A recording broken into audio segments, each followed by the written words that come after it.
Okay, last time we talked about basic loop, the basic loop structure. Today we are going to talk about spatial loop. Okay, we call it loop processing, but it actually is for spatial loop.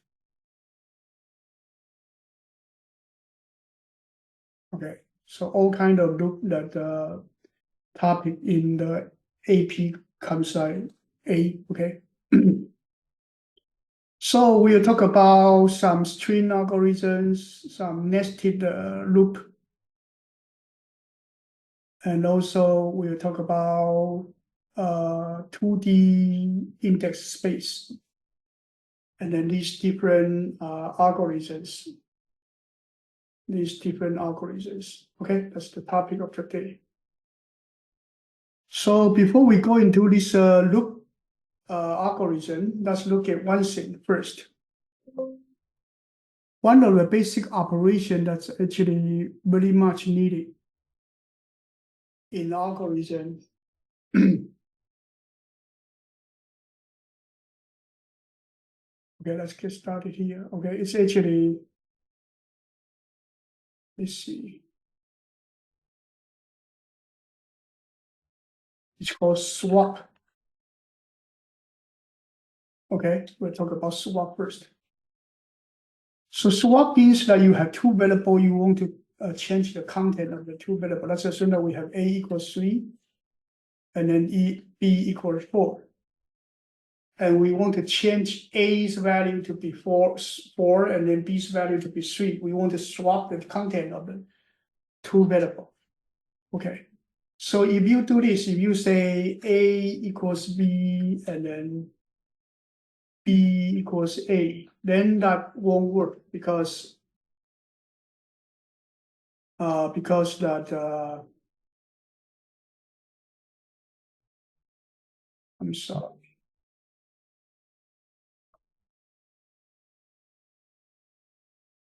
Okay, because you may have the problem of you will store the 4 to A, so A become 4.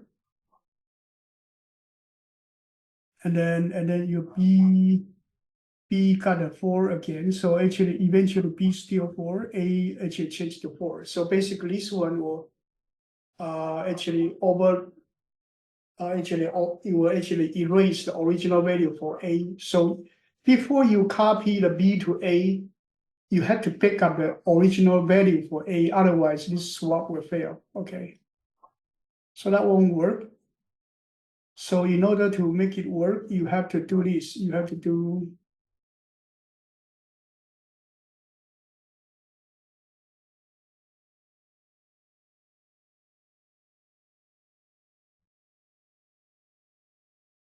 okay, and then you need to do declare a new variable called temporary.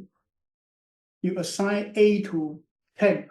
So you pick up A, and then A equals B, then you copy B to A, and then you copy the temporary value to B. Okay, you will need that. This is actually called rotational swap.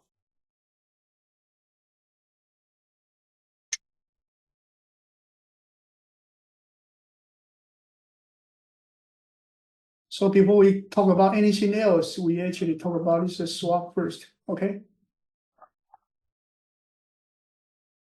So basically,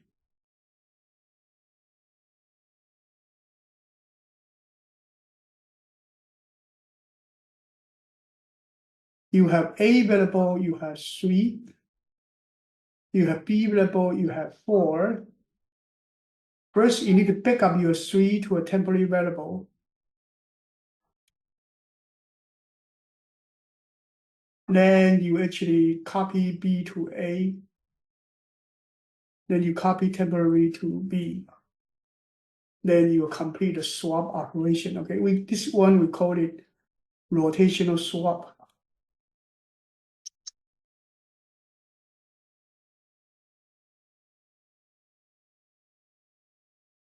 Okay, that's the first way you can do swap. There's a second way that you can do swap.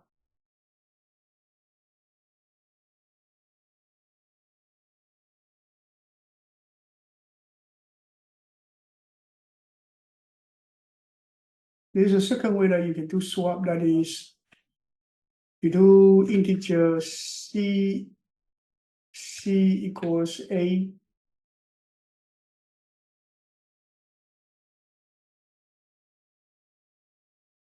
Okay, and then integer b equals b. Okay, and then d equal actually a equals b, and then b equals c.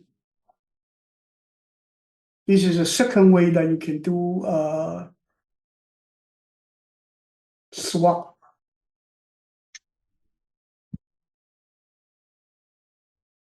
This one we call it backup swap. Okay, so we have rotational swap, we have backup swap, two different ways to do swap. So for this backup swap,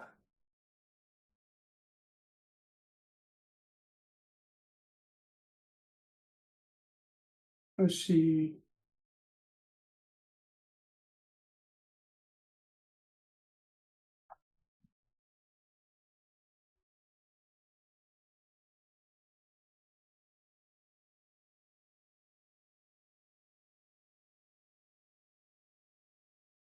Okay, for this backup swap, actually you have A and B, A copy to C, B copy to D,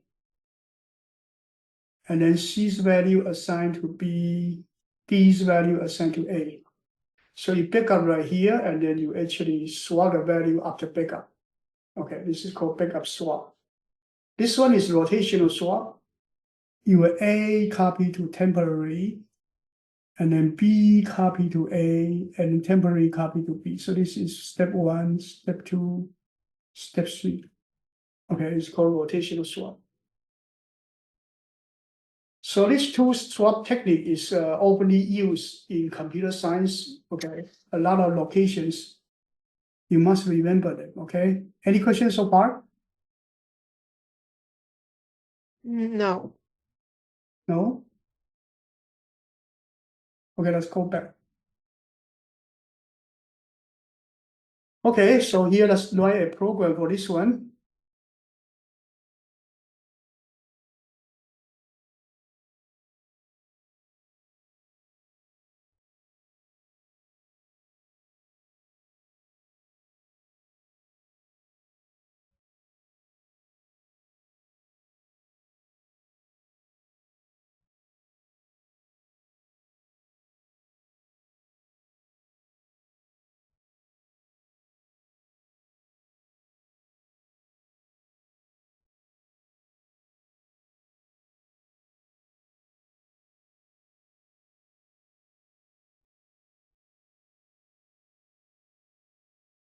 Okay, this is the original value for A and B. And then we do swap.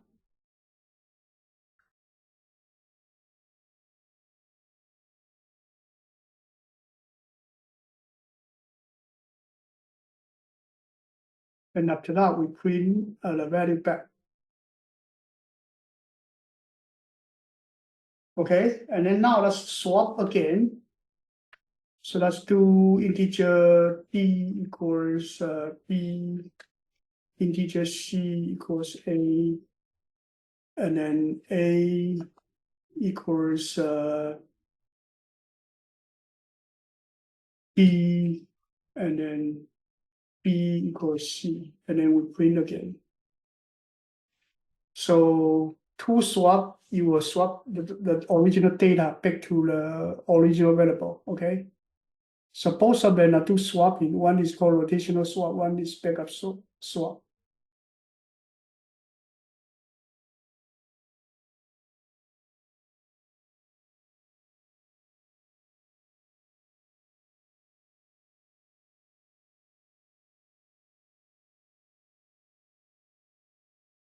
Conversion B flag.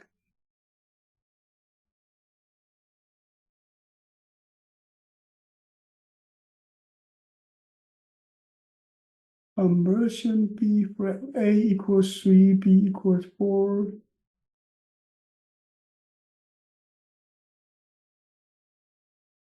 Line 6. Oh, here missing the D, I'm sorry.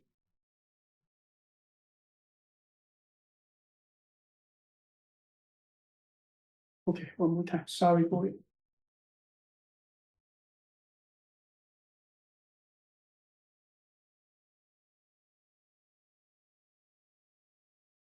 Okay, so you actually swap 2 times and then you swap back to the original value.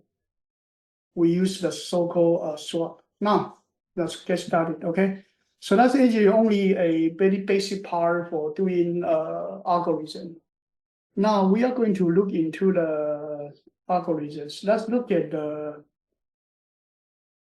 reverse of string first.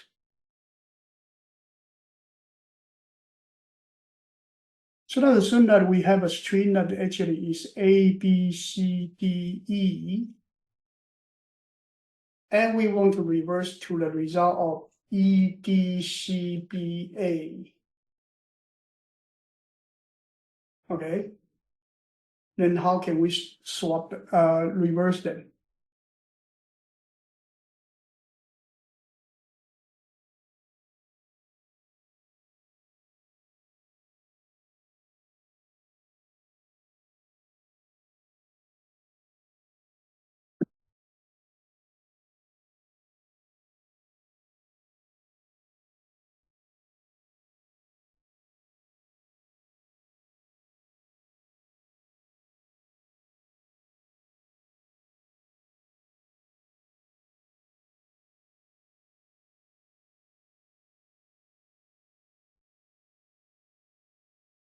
Let's assume that we have a string.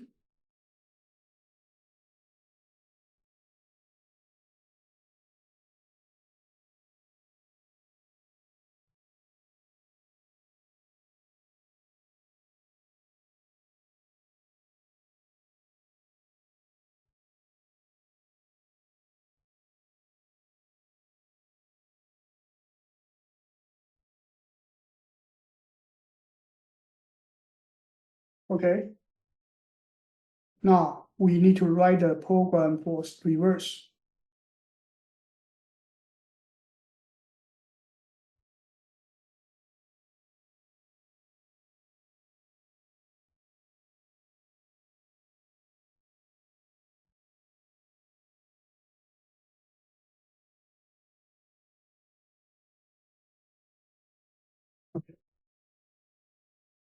This one, for Leo, how can we do reverse for string?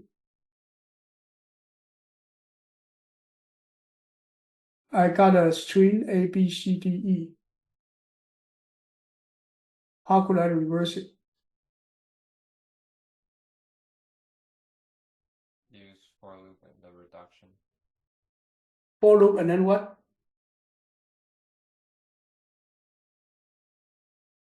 Just for loop. How to use for loop to do reverse?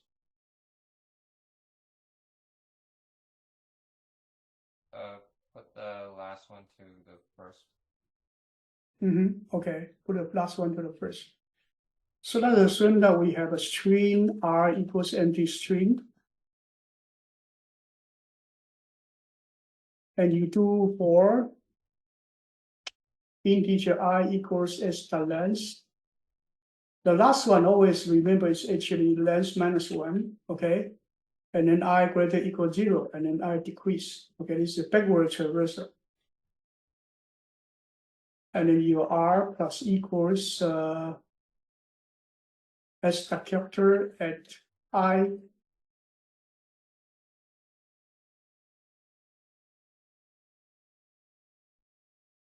Okay. That's one way you can do it reverse. Yes, that's true. That's one way that you can do it reverse.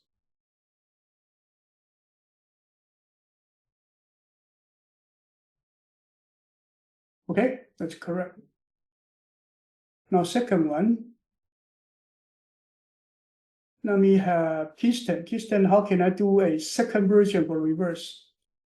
Not using the same algorithm, that doing this kind of the backward traversal. Let's do different way. You can loop it forward, but then you add it to the start of the string instead. Loop forward, so from I equals 0 to the end, but then you add the character to the start of the string. Yeah, that's actually similar to the reverse. Except that you actually, this time you actually get the different letter and add to the tail. Now you actually add to the front. Okay, let's assume that that's okay. That I will code it, okay? That's actually a valid solution anyway.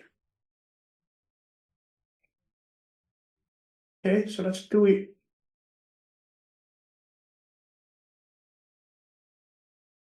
So this one I started to from 1, and then I less than as the length,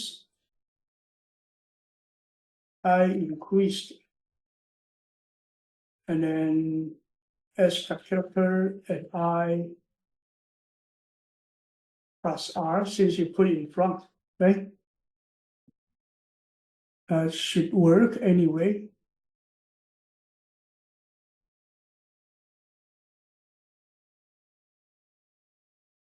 Here should be 0. Okay, I'm now 1.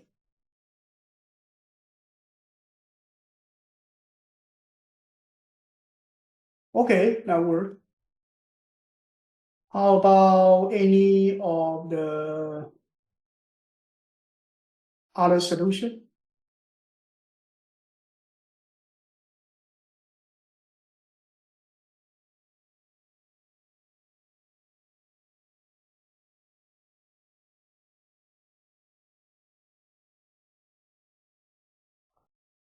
This one for Harrison. How can you reverse the string in different way? Um, by like uh still using like wait, can I still like use a loop or no loops? Tell me how to do it. I don't need to know. Can I still use loop? I don't care what loop you use. Tell me how to solve the problem. Different from reverse and reverse 1 and 2. Do like a while loop while like true? Wait, no, like while like the first letter isn't equal to like the last like the like you take like the character at the first letter of like a string isn't equal to an integer like a character You, that you you slow down, already you slow down, you actually clean up your mind before you say anything. So far, I don't hear anything clear. uh wait, can I come back later? I'll think of like a better way. Okay, you can come back later. If you don't know, you say I don't know. It's okay. This is brainstorming session, okay? But usually it doesn't work. You need to be able to answer the question right away, okay?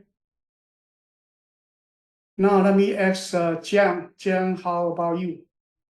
Can you tell me another way to do this reverse Use for each. for each loop?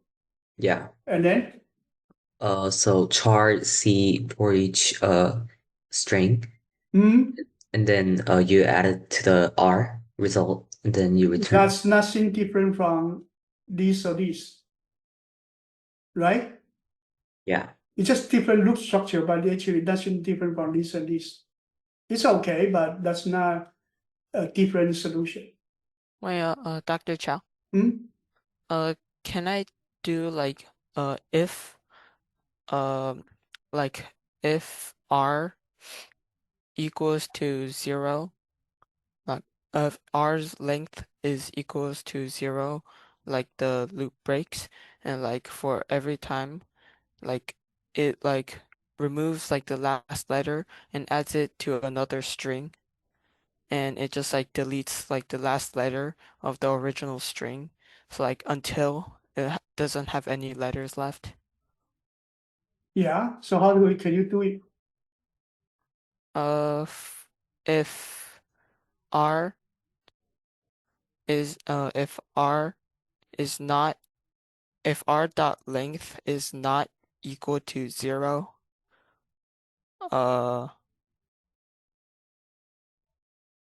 Right here, R- tell me how to type. if r dot length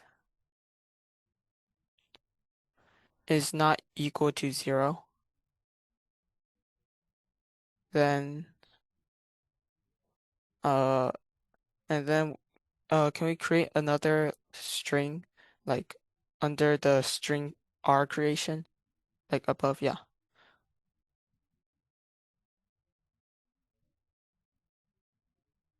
So And then after the if, you do t equals to t plus r dot substring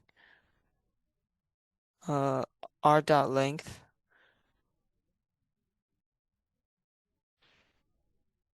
and then you do r equals to r. you actually, I don't know what you are doing. Number one, R the length, R initial is empty. R the length also, R the length has no letter. So I don't know what are you trying to do. Can Wait, I try isn't something? Okay, Uh, I probably know what you are talking about, but it's not this way. uh Can I It's try actually, something? well, I thought yeah, I I'll thought tell r you, was okay? the string. It is s.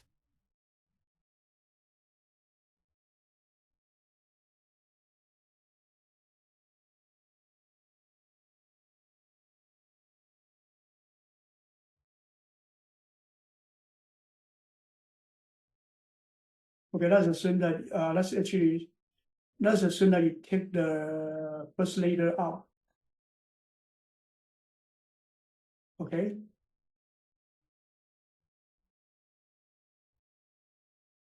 So right here you do R plus, R equals S plus R. Okay, and then S equals, S dot substring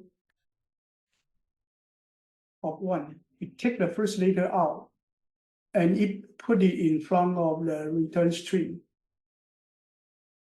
This will work. Yes, this will work.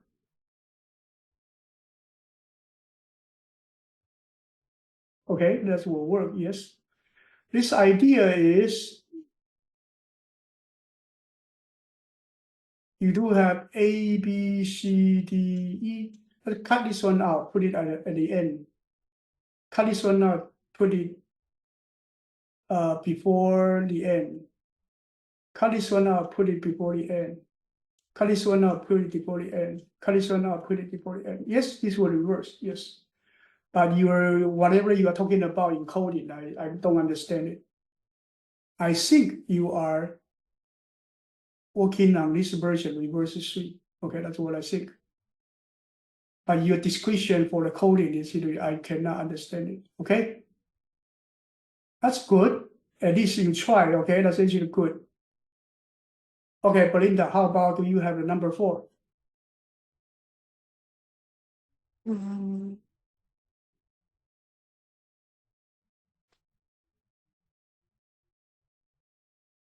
Here I'm teaching you different way to write the same program, just because that I told you this is the study of algorithm. You have to be able to come up with multiple solutions, several solutions.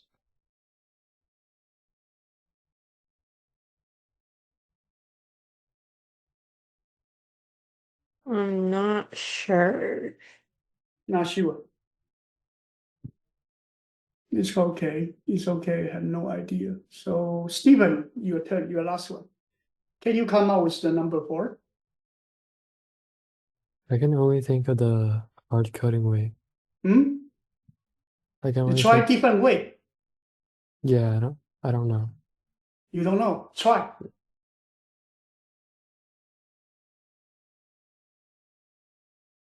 You have to push your limit.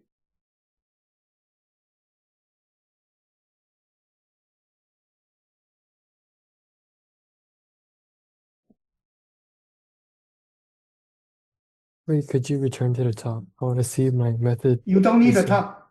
You don't need to look at the top, because you need a new solution I don't need you to give you the new idea. I don't need you to look at the older solution. You have to come up with a new solution. So you don't need to look at the top. I don't roll back. Come up with a new idea, brand new idea that you don't depend on any other solution.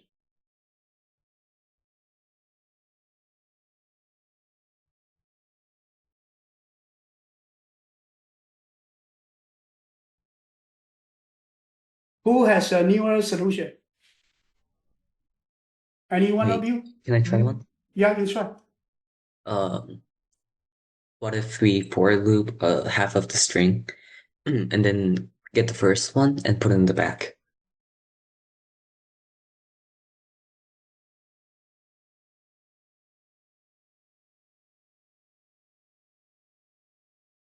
Get the first one, put it on the back.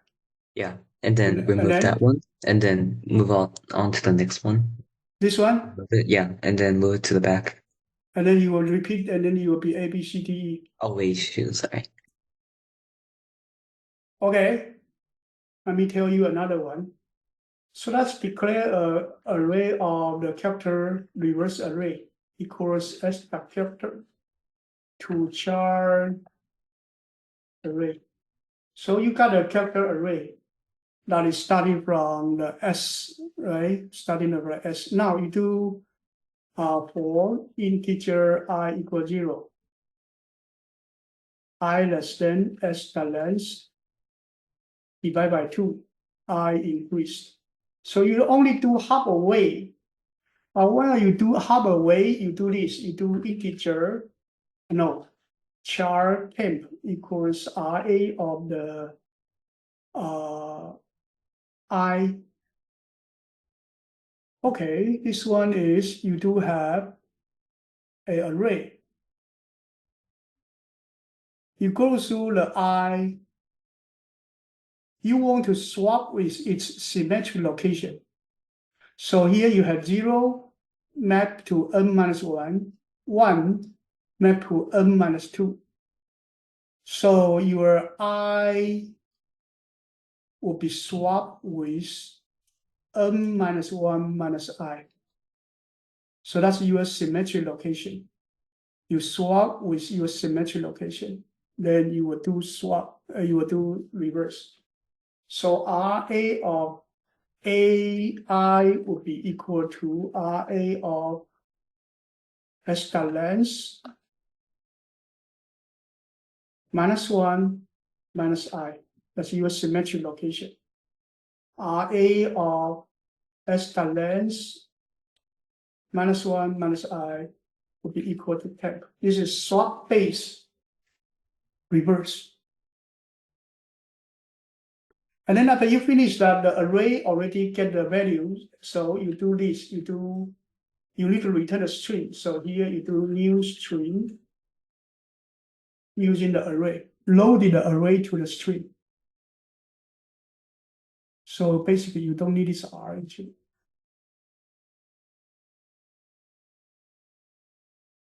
That's it. Cool.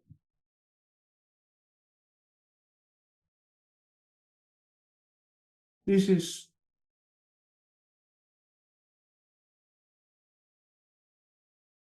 swap paste. Okay, now number 5, reverse 5. Anyone can do reverse 5.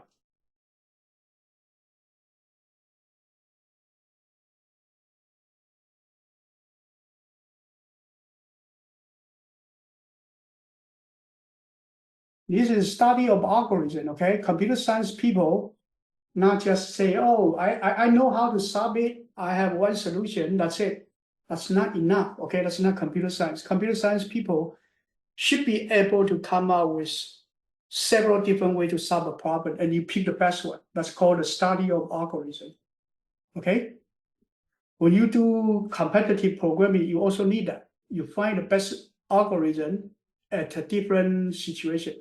Sometimes maybe reverse 1 is the best, sometimes reverse 2 is the best, sometimes reverse 4 is the best. We don't know. Okay? Anyone would like to take the challenge to think about a reverse phi?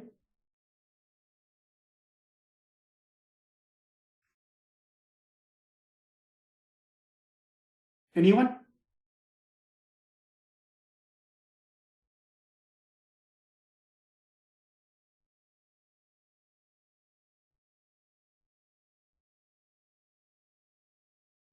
No? How about Kirsten, can you come up with another one?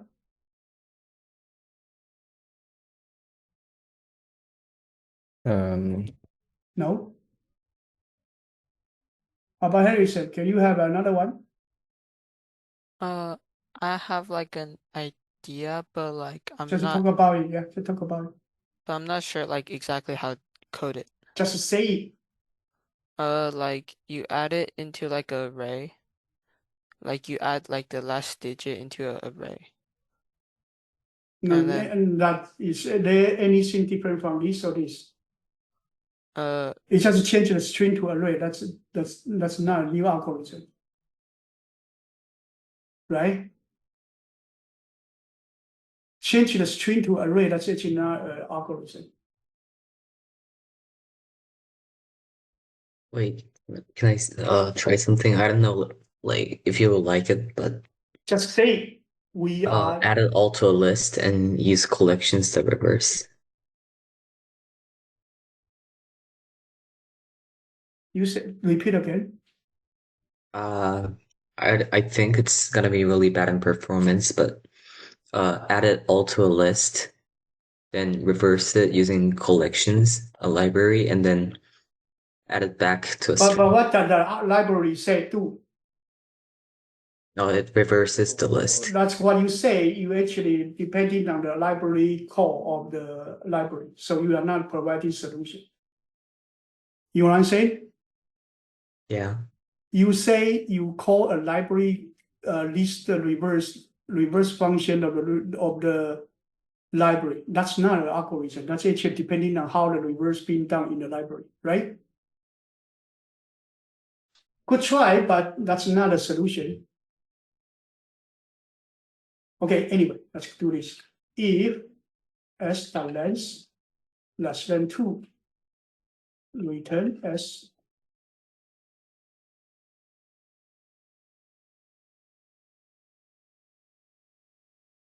Okay, otherwise returns s.character at s.length -1 plus s.reverse phi of s.substring 1 to s.length -1 s.character at 0. So you do recursive call. That's another solution. So that's actually you originally been a B, C, D, E. So you put E here, put A here, you continue to reverse B, C, D. So you put your D here, put your B here, continue to reverse your C. When your later is only 1 or 0, you actually okay. Okay, to this reverse by. Let me see what happened.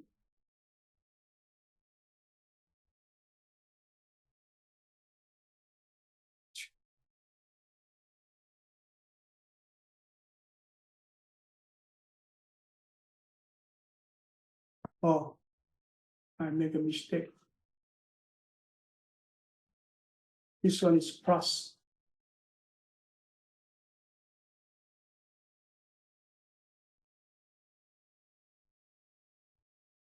Okay, so this is another solution.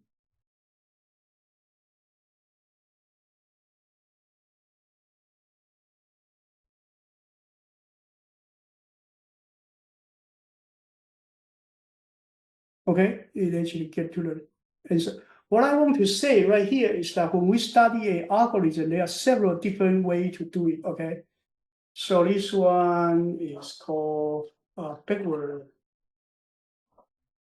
reversal. Okay, this one is called forward reversal.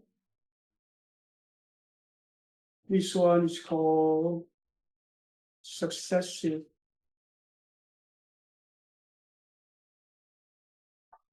It's actually taking out one data at a time. Okay, so it's actually called successive division.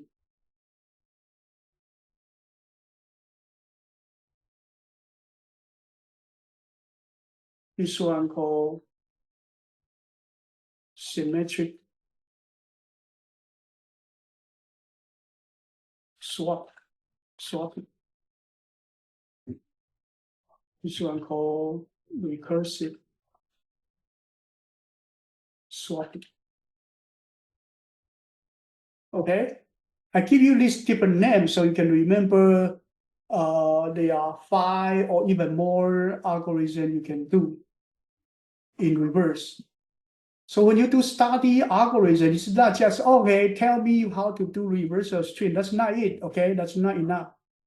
You got to come up with different solution for even using a same answering that one question, you may come up with multiple solutions. That's what I told you. When you do coding back, you're not just working on one solution. You may come up with several solutions, and you need to know which one is the best and in what condition you will use that algorithm. Okay, that's the purpose of studying the algorithm. So if you cannot remember one of them, then you are in big trouble.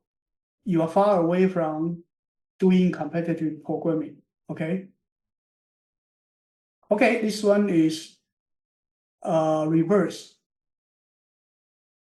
Is there any more? Yes, I can think there are still many more, but so far let's just stop right here. Okay, I think if you continue to do that, you can come out with many different variants of this reverse algorithm.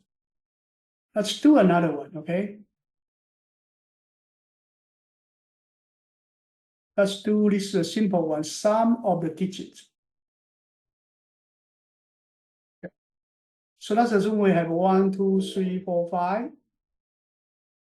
This is a one integer, but I want to sum this one up, each digit up, so I get 15.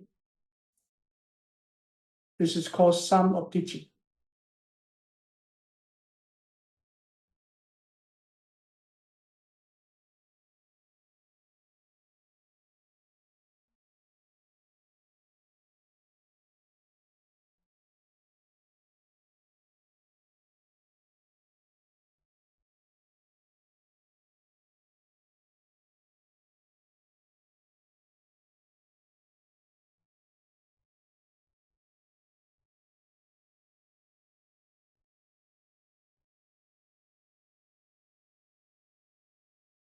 Let's assume that we do have a static integer a equals 1, 2, 3, 4, 5. Okay.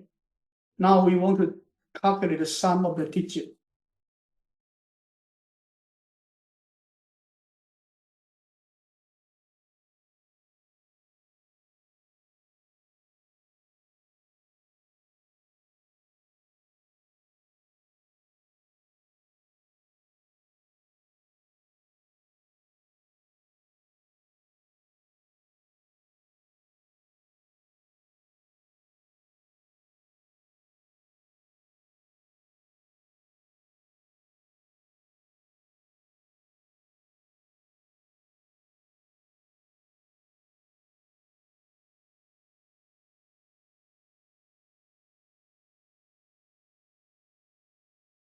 Okay, now let me have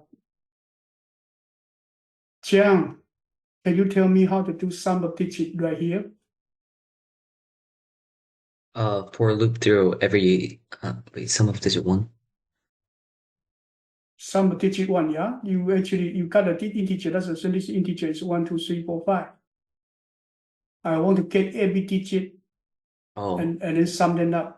So you should get a 15. using percent mod Yeah, operators. tell me how to do it. Tell me. I think The easiest way to do it is to change A into a string.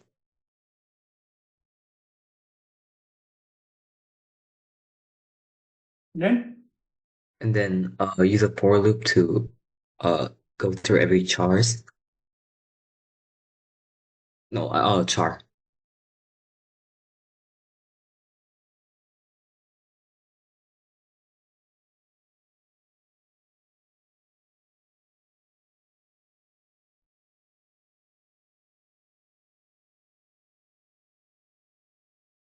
and then, And then integer.parseInt x.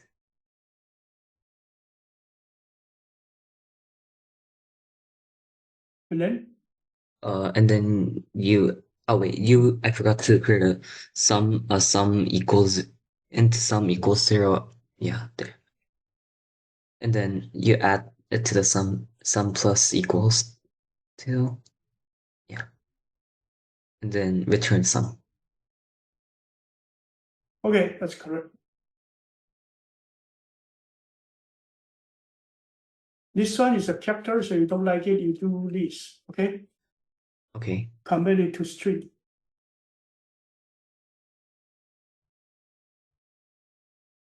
Okay, that's actually correct. This one, this is okay. Let's modify it a little bit.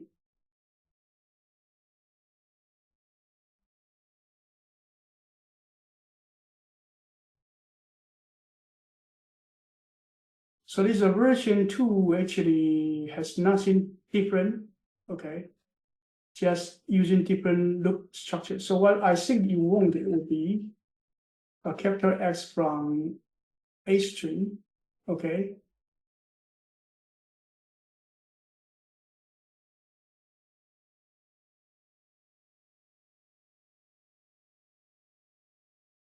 Oh, Okay, yeah. and then you do this one.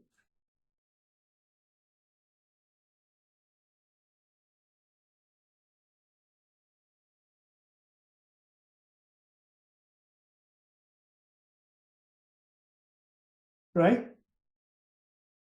But anyway, this one is not a new algorithm because it's just using different loop, okay? So we don't count this as a new algorithm, but it's okay. We just want to show you a different way to write it. Okay, that's good. Okay, that's actually a good solution, actually.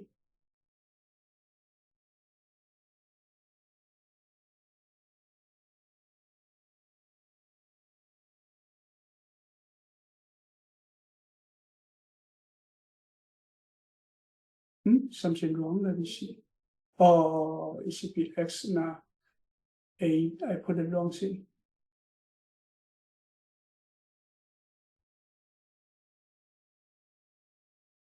Okay, good. Now, anybody can come up with the version 3? Dr. Cha, I think. Yeah, Harrison, go ahead. Oh, okay. For my method, I think I'm gonna use like a while, and then while a number not equals to 0, Mhm. and then like the number you percent it to 10 to like get like the last digit. It's called modular, it's not percent. Module. And then like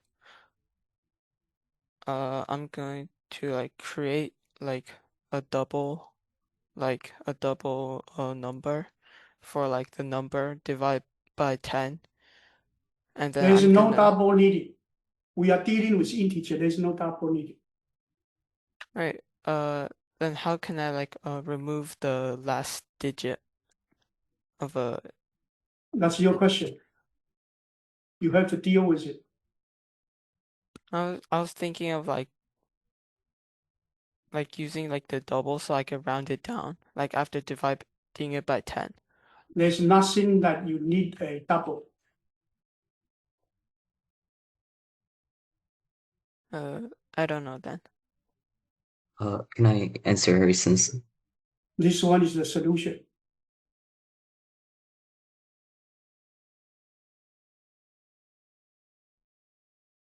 Yeah. There's no need. You are dealing with integer. How comes you come up with double? This one you have 1, 2, 3, 4, 5. So you take one digit away. And then add it to sum. And then you want to this remainder part. This remaining part is 1, 2, 3, 4, 5, but you take out the last digit. So that actually is the number divided by 10.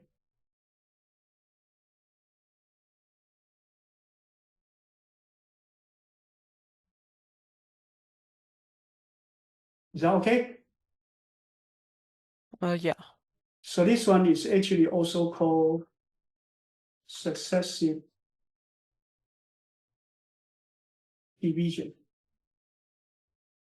So if you look at the structure of this program, actually it's pretty similar to the reverse of the string. The previous one is actually do forward reversal. You take every digit and then you convert to integer and you add it to sum as a forward traversal. Then this one is similar to reverse division. Every time you take out one digit, divide by 10, take out one digit, divide by 10, take out one digit, divide by 10. That's a successive division. Okay, that actually is valid solution. Now actually it's a valid solution here.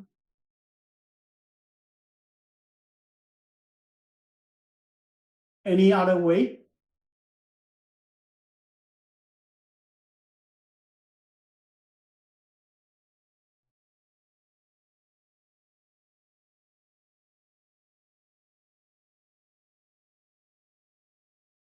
Any other way?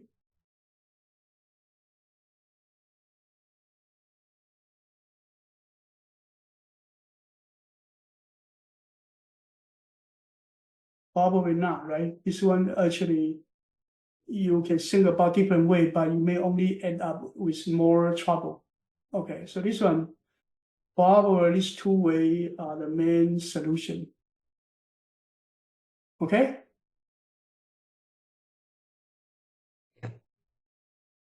You probably not easy to get another one. So remember these two, okay? So that's the way we study loops, algorithms, okay? You got to think about different way to solve it. So this one, okay, we take out this one. Now, this one. Decimal to hexadecimal, decimal to binary. Let's work on decimal to binary first.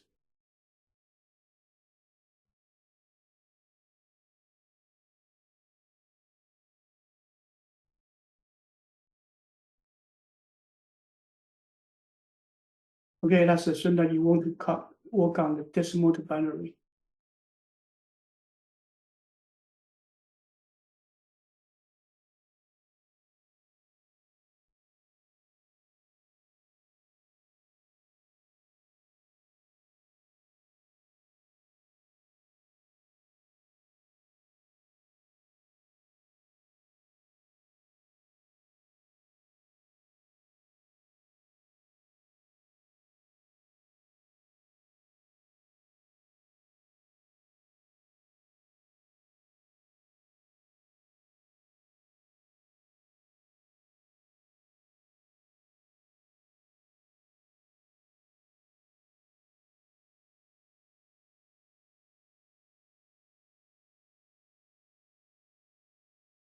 Okay, let's assume we use a 1011.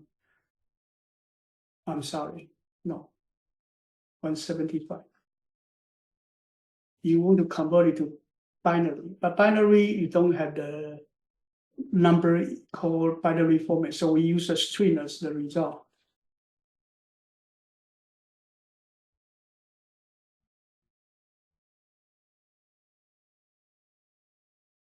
Okay, give you an integer. How can I do actually convert it to a binary string?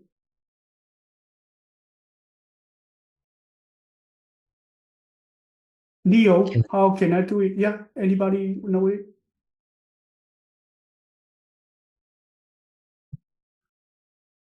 Hello, who actually say that you have idea? Just go ahead.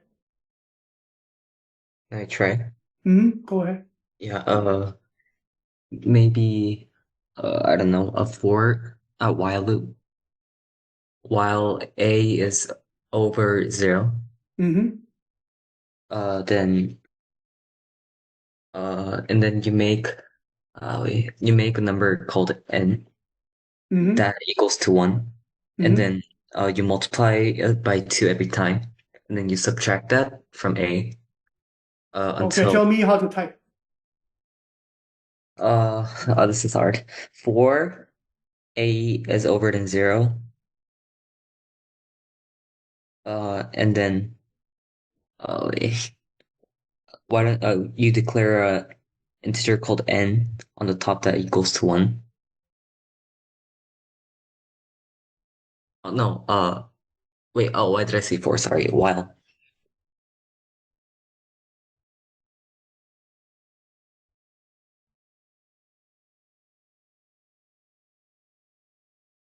And then, And then you declare I equals n equals 1 into n equals 1 on the top.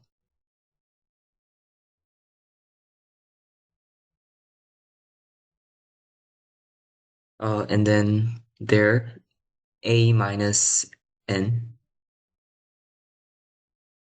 and that would be the result of the new n. So wait, a minus equals n. Sorry, I'm still thinking.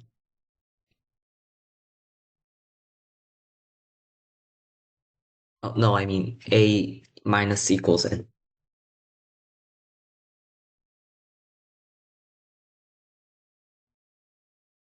And then we create a new string called result under the int n equals 1.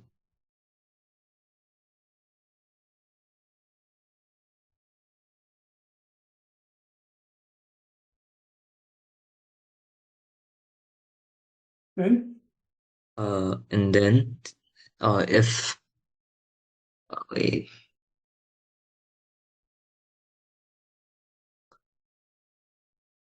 we check if a is over 0 in there too again. And then if it's under 0, then it means that it has ended, so we break it right away. I don't think your algorithm will work. Okay. Okay, I'll write the code on my editor. You can move on. There's no need. I think your way is still wrong. Anyway, here, this one so far right here is okay. Let's actually do 57, you divide by 2. Okay, so you do 28, remainder 1. Okay. So you keep doing that, you will do 1, 1, 1, whatever, 0, 0, 1, and then you read from here to here, right? That's actually the way we do it. So you create a string that's okay, but now you want to have this number here, the remainder part here, okay? So to get this remainder part, you actually have a integer b equals a k modular by 2. Right? That's actually the number right here. And you s, okay, let's assume that you have a s, and then you have a 1 right here. You got a new number, say your new remainder. You put that remainder before it. So basically your s should be equal to the b plus s. And then your a divided by 2. That's it. That will convert decimal to binary.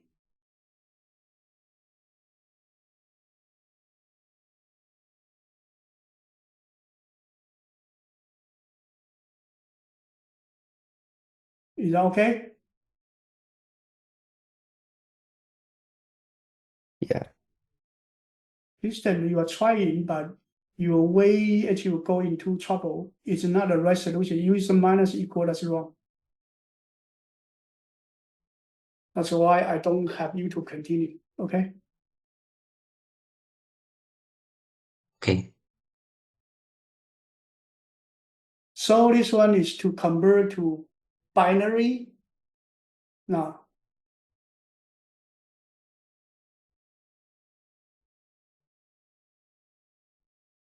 if I want to convert it to hexadecimal,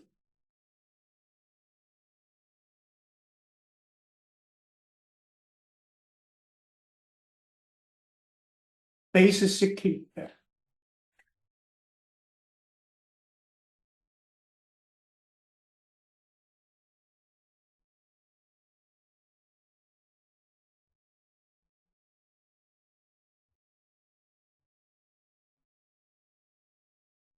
So Belinda, how can I do it?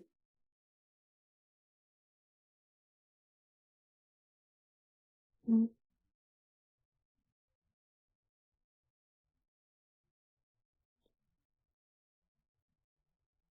How can I do it? With mod 16 instead. Mark 16. So right here, you should do Mark 16. This one you should divide by 16. Okay. Yeah. Okay. Other than that, what should you do? Mm.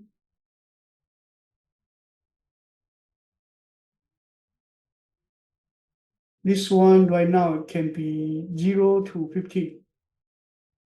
But when you put into the hexadecimal, it's actually 0, 1, 2, 3, 4, 5, 6, 7, 8, 9, and then will be A, B, C, D, E, F. So So B if won't work here. Okay, so what should you do with B? if b greater than 9, then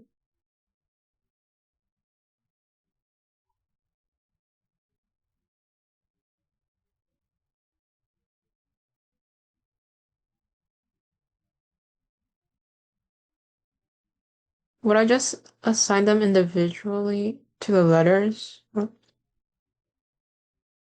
not sure if there's a faster way to...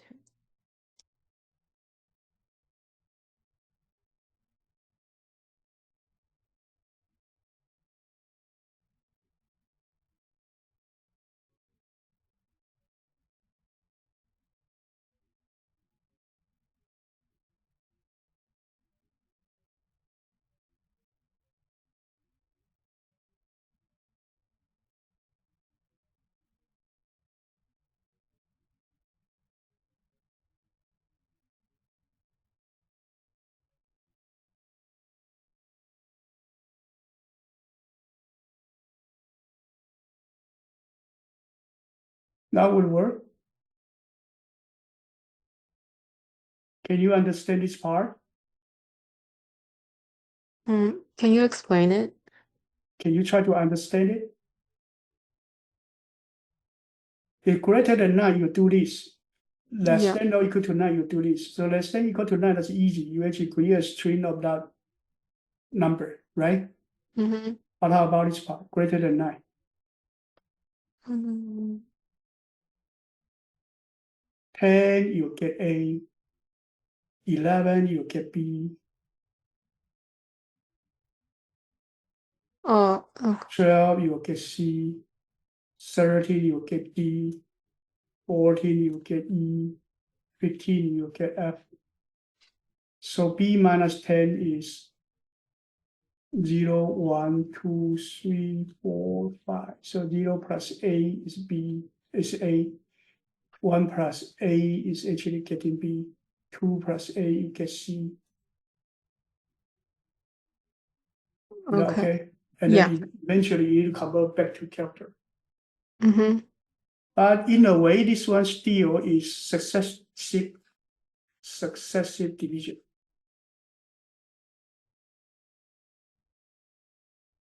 This one is also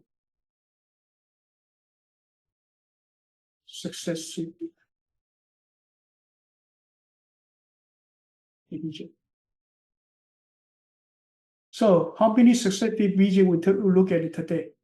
Starting from reverse, there's one successive division, cutting one character at a time, put it into the string. Second, you do sum of digit, cutting one digit at a time. Take the modular part, add it to the sum.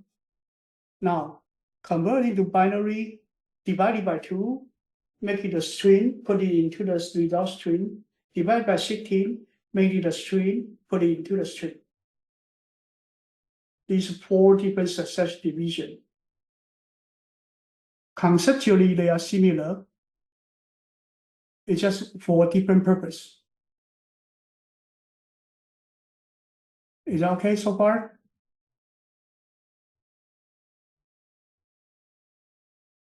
Yeah. That's called success division. Success division means that you give me a string, I keep cutting one data out. That's success division. Cut one data out, do something, cut one data out, do something. So based on that, you can do reversal string, you can do sum of digit. Another success division is you got an integer, 175. You divide by 2, divide by 2, divide by 2, divide by 2, divide by 2. That's a success division until you have 1. You divide by 2, you got a 0. That's you stop and you read it from here to here. Okay? That's called successive division.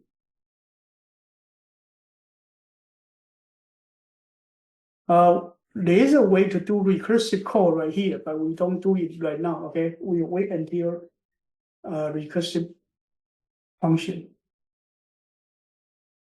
Okay, so that's what we have for decimal to hexadecimal sum of digit. Now, let's do histogram.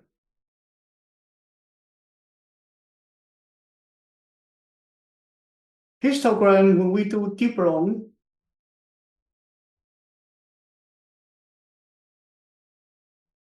you see if the word is built of the character that only show up 2 times or not. I will call it diphthong, or can spell algorithm in the homework. If you have enough letter to spell another word,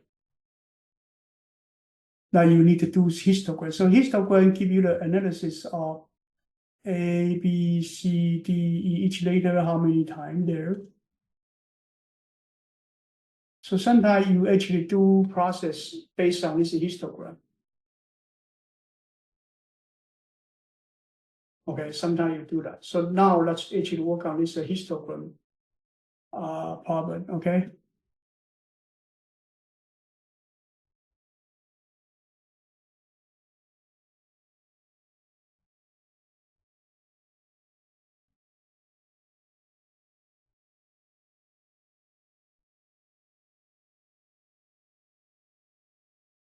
Creating a histogram.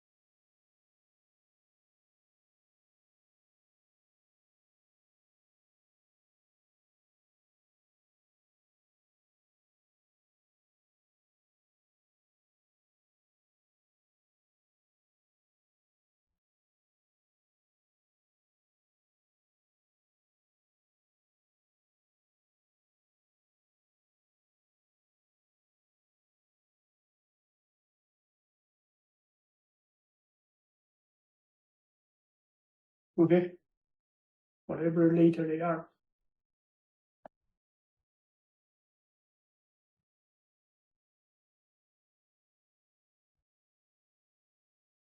You create 26 letter for A to Z, okay, for A to Z.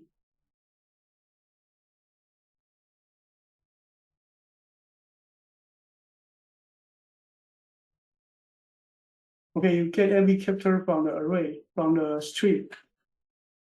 Okay, and then x minus a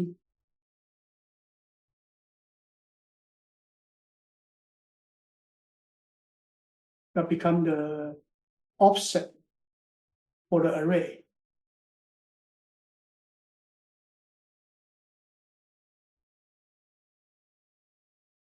That's it. It's a histogram of a string. So this one from here is a string. You convert it to A to Z, each letter's frequency. How many times it show up? That's called histogram.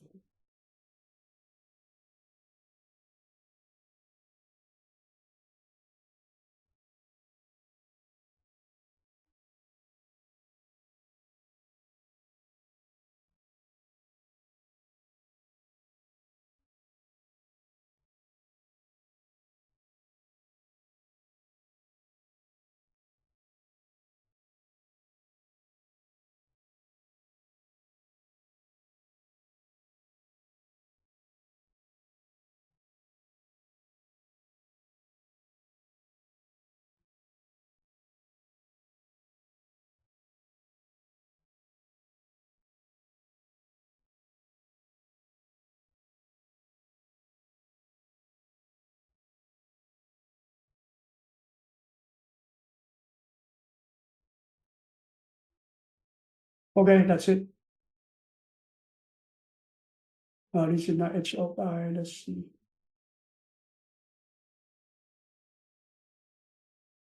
You need to do integer array H equals get histogram of the S.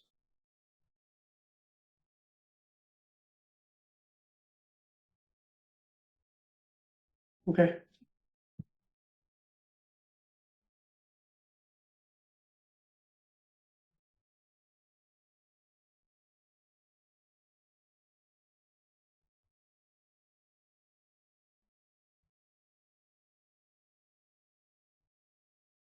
Okay, A to G. This one you can do save to file.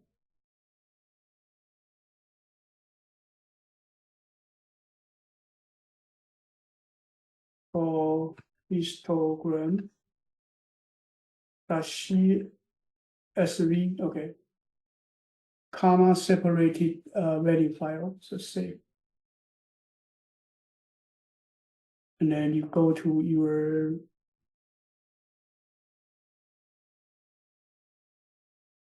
directory.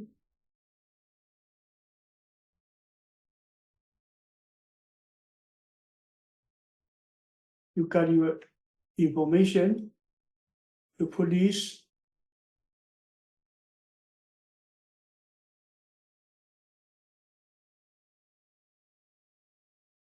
To your chart. You got your histogram chart. Okay. Any question?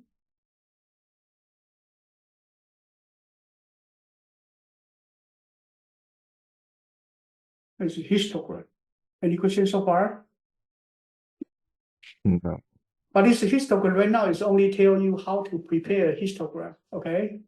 As for how to use a histogram to solve the problem, you need to work on some problem that can spell, Hublon, those kind of problem to see how you can utilize the frequency of the histogram. Can you use map to solve this problem?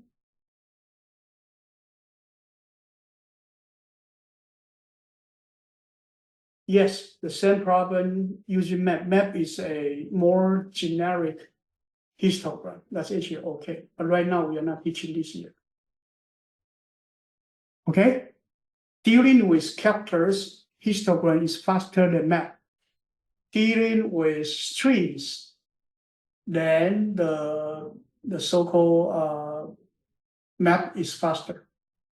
So you have to depend on what kind of the content you are talking about. Okay. Any question? No. No question. Let's come back on 9:15. Okay. So far we finished. Have a break, 5-minute break. Okay. So far we finished the loop processing to this part. We are going to here. Okay. Have a break.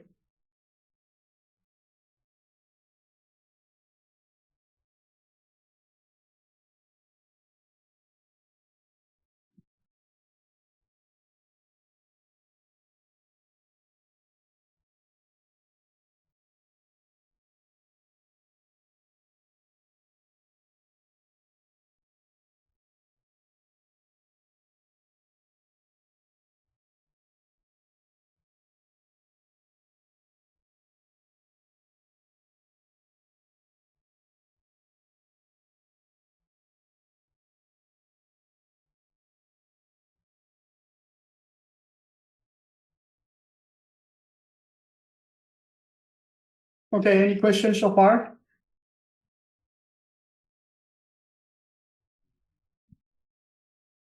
No. No? Okay. So usually I will give a break around 9 o'clock, okay? But sometimes because I need to make sure that we actually finish this whole section. So right now we actually finish the whole section right here, okay? We are a little bit behind because we are probably off by 15 minutes now. So maybe checking a little bit longer today, okay? Sorry for that. But what I want to say right now so far is that you learn programming. First, you learn the language. So you learn what is integer, what is character, what is Boolean, what is for loop, what is while loop, what is a function. Okay, that's actually your language part. Then the second level, you learn program structure. What is program structure? Program structure, you learn what is recursive.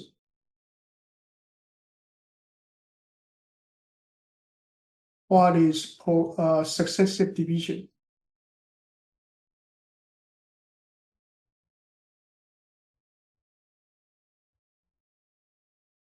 What is symmetric swap?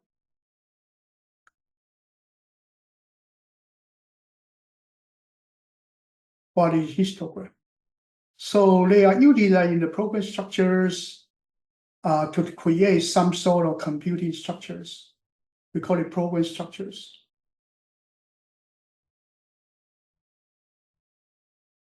So language part, you actually, when you get started with the solo learn, you are supposed to learn each language is a basic language part. When you do coding bed, our coding bed is targeted at giving you the idea of what is program structure, what are the structures that you can use when you do programming, right? Then you may go up to the next level, that is to solve a problem. Say you may have a Dilbro problem. You may have a conspire problem.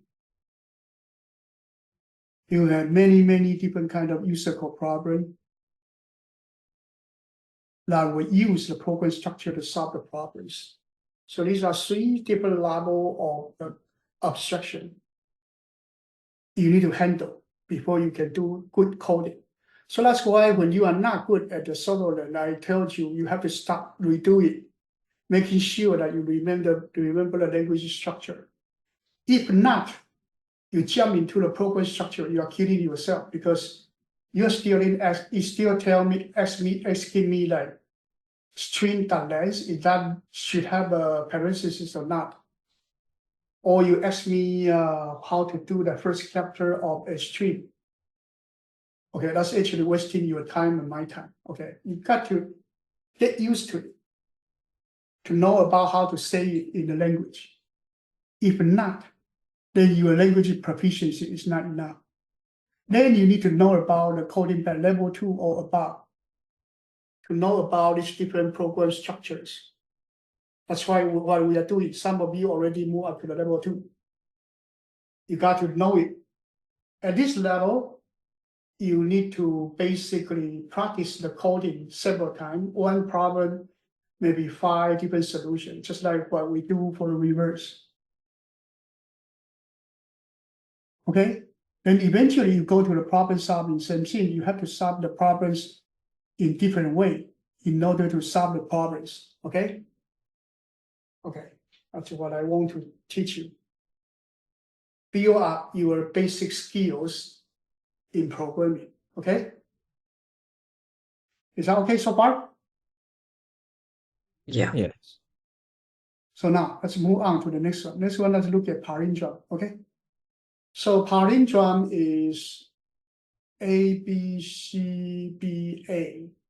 You read it from this way or from this way is the same. Okay. That's called palindrome. So to check palindrome, we also have several ways. is similar to the reverse of the string. So I will actually do it quickly, okay? Because we are a little bit behind right now.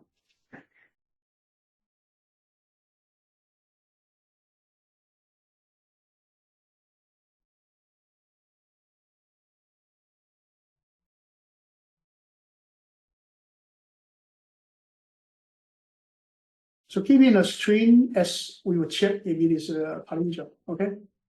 So here for integer I equals 0,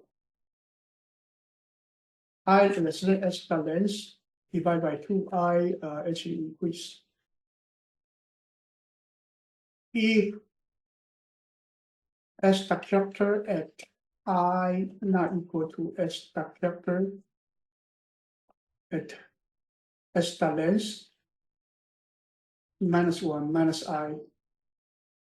As use symmetry location,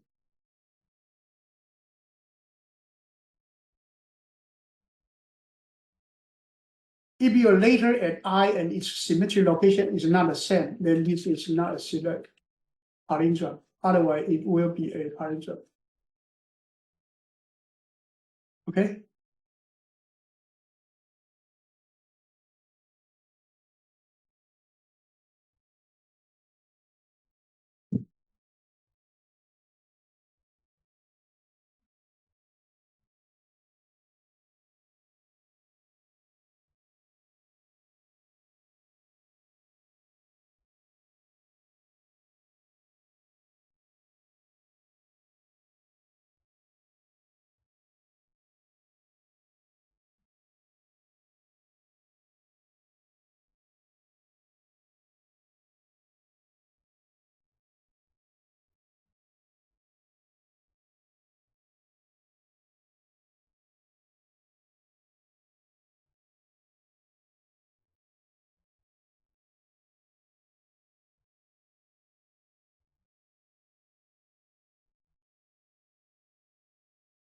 A, B, C, D, E is not a palindrome. Okay, it's not.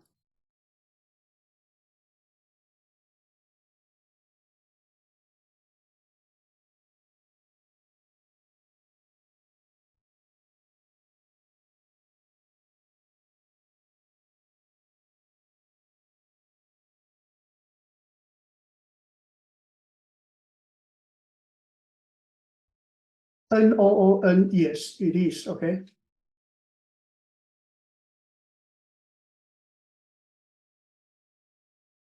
Race car is okay. Race car is.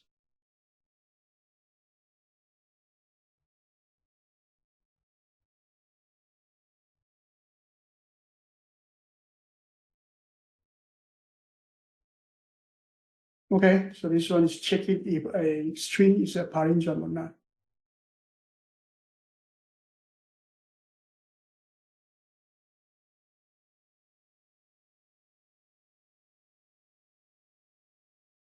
This one has another one minus I. Okay, the symmetry location I miss it.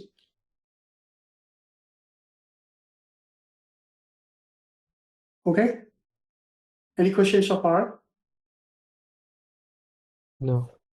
This one still need to remember the symmetry location. Okay, let me tell you one more time. You have a string of n letters.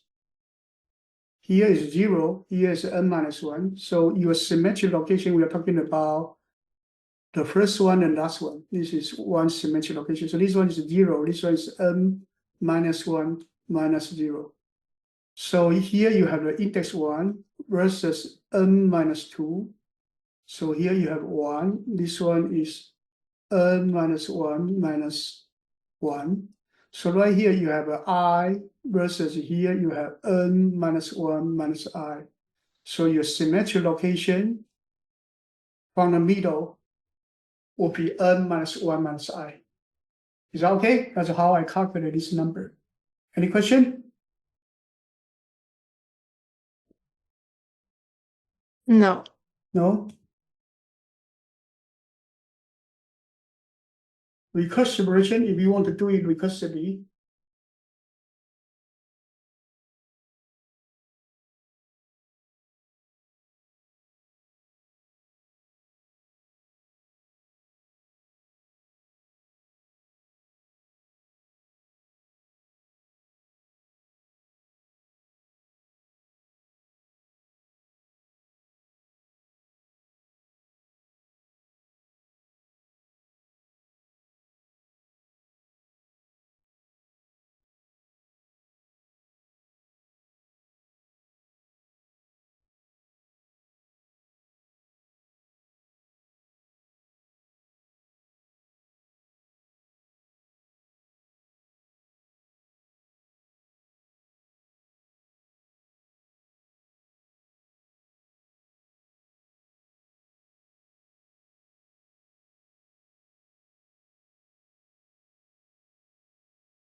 Okay, this one, if you want to do it recursively, every time you take out two letters, the first one and last letter, you make sure these two letters are the same. If not the same, you report false.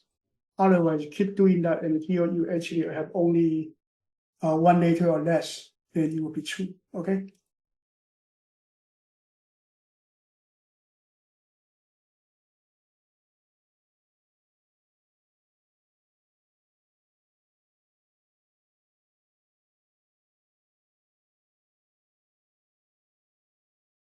Any other way to do it? Yeah, there are several ways to do it, but today we don't want to actually spend more time on here. Okay, you can work out by yourself. Okay, because we kind of short of time. Now let's move on. Okay. Next one, we are going to look at the GCD and prime numbers. Okay. First one, let's look at how to check a prime number. So Harrison, how can you determine a number is a prime number or not? To see like how many numbers it is divisible by. Yeah, but how can you determine? Let me give you a n. Can you tell me n is a prime number or not? How to check it? I'm not sure.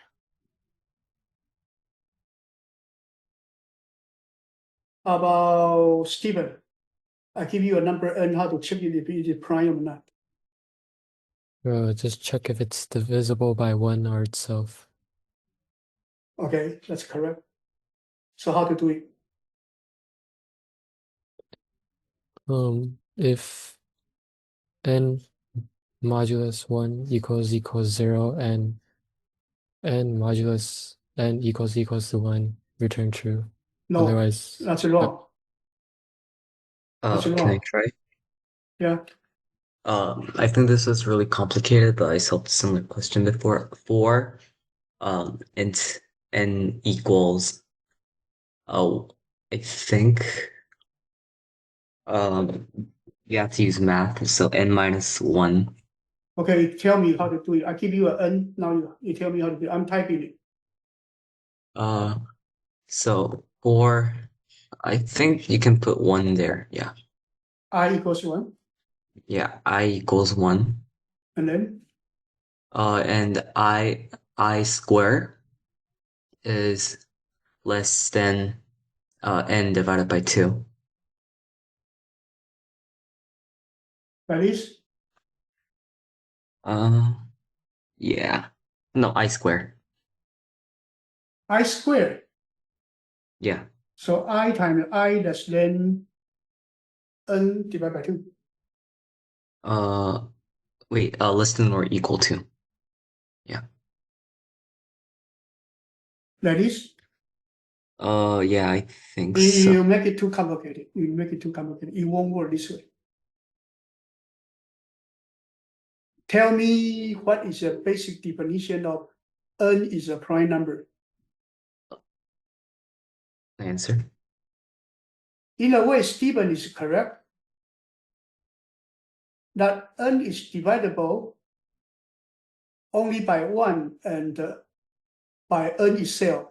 Then n is prime. That's correct. That's the correct definition of prime. But the way that he want to test it is wrong. Because you test n divided by 1 and n divided by n and you return true, that actually is wrong. Because you may have n divided by 2 and it's still true. Then that's not a prime number, but you already returned true. That's actually wrong. And no matter what, n divided by 1 always true, n divided by n is always true. It's divisible by these two numbers, that's for sure. So this is not a test.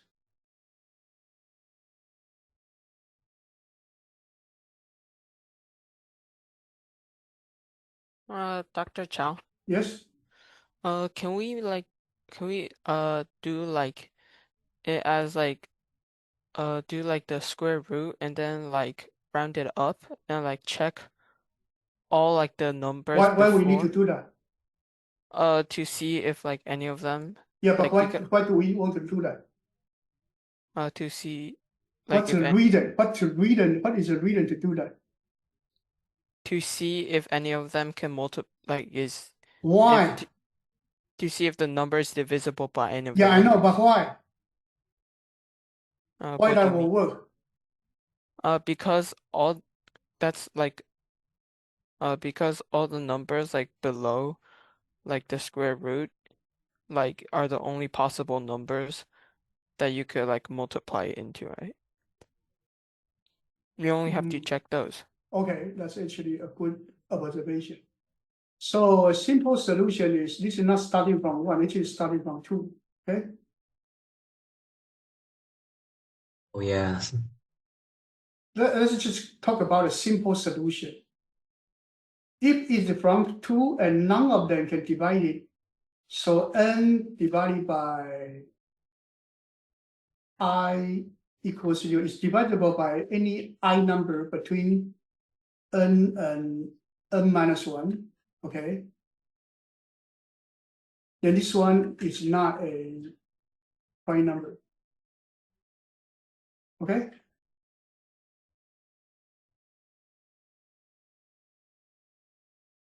Okay, so given that you are just starting from 2, so here you need to do if n equals 2, then you return true, right? If n less than 2, you return false. These two are default. 1 and 0 are not prime number, right? Is that okay? Yeah. So this one is a basic version. We are going to talk about a more advanced version later, okay?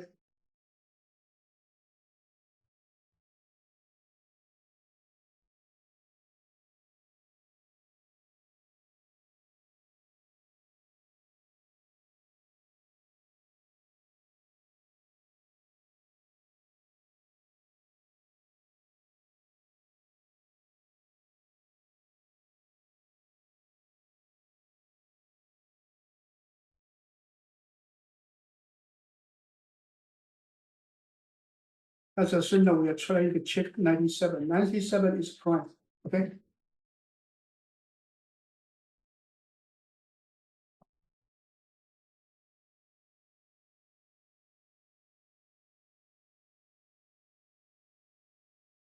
Okay, so 97 is prime. Now, this one work.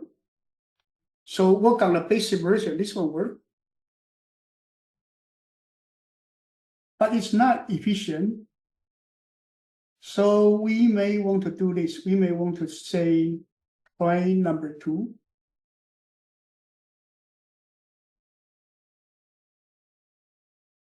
We say up to half of it.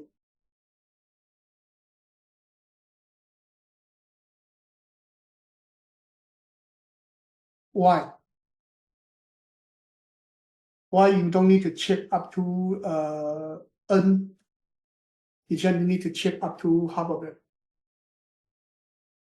Because if your n equals p times q, okay, n is prime, that means that you cannot create p or q. So you check from 2 to half of n. Now there's no q, no such q can divide n. So there's no p exists, p less than greater or equal to 2. Like you can do the division. So n actually is a prime number because you already checked 2 to n divided by 2. So if there is a number greater than n divided by 2, then p have to less than 2. P less than 2, that's impossible because p is a whole number. It cannot be less than 2. There's no such thing as 2 times something that can be factorization of the n. So you check 2 to n divided by 2, there's not, and there's no one can divide n. That means n is a prime number. Is that okay? Belinda, is that okay so far? Yeah.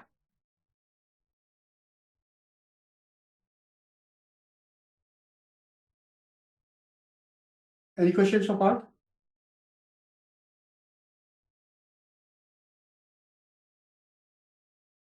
No. No, let's copy. Then we may have another version.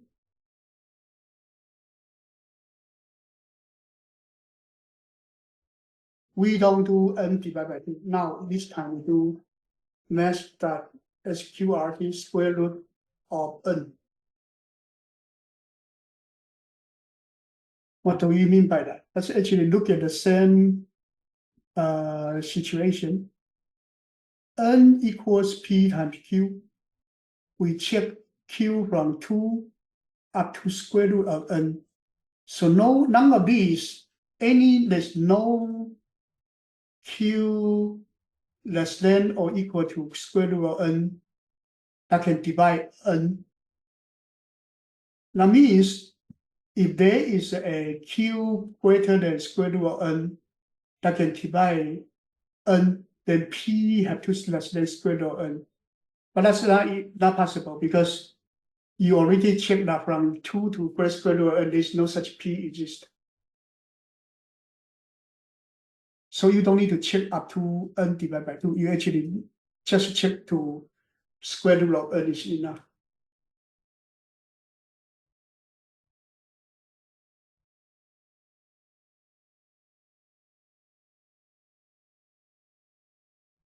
Is that okay? Yeah. So that's what I think that Harrison is trying to say. But you do not tell me the reason. Okay, I want to know about the reason. You say square root of something, that's correct, but you got to be more detailed. Okay, you got to be more detailed.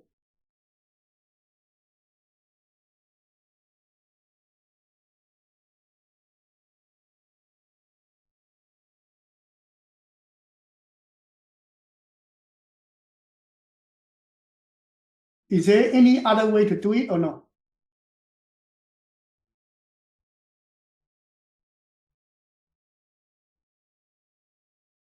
John, is there any other way to do it or not?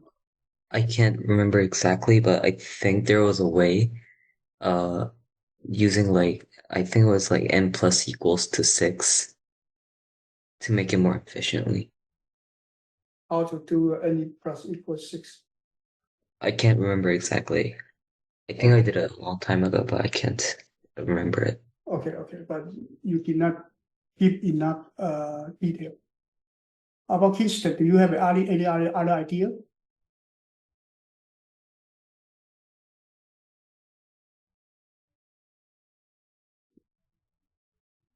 No. No. Let's do this, okay? You start to check, let's assume that you want to check 13, whether 13 is a prime number or not, okay? So you actually start to check 2, if 2 is a prime number or not. 2, yes.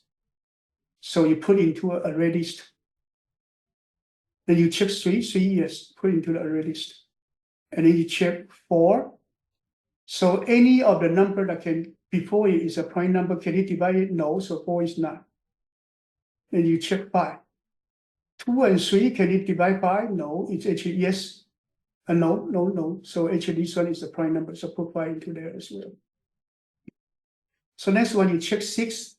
Can 2, 3, or 5 divide? Yes, so this one is not a prime number. So you check 7. You check 2, 3, 5. Is there any way you can divide it? No, so 7 is a prime number. Put it in the array list. So by doing this, you continue to do, so not 8, not 9, not 10, not 11, 11, yes, 11, yes. Not 12, 13, yes. And then you can find that actually if none of any prime number before it can do it, can divide it, then you have a prime number.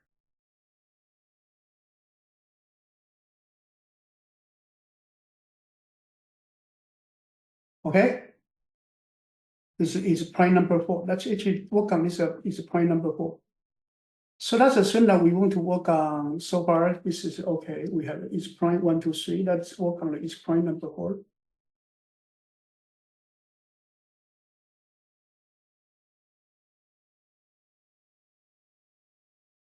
So let's assume that we want to print out the first 300 prime numbers. So let's have the counter equals 0. We want to work out the first 300 prime numbers. So while c less than 300, okay, we will do the following thing. Okay. So we will check. Okay, here we will have a. We need to have a array list.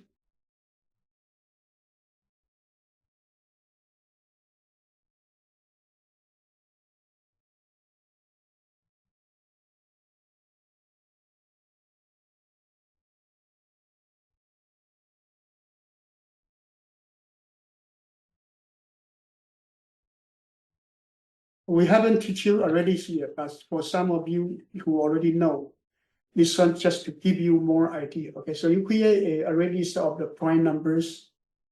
So right now it's empty.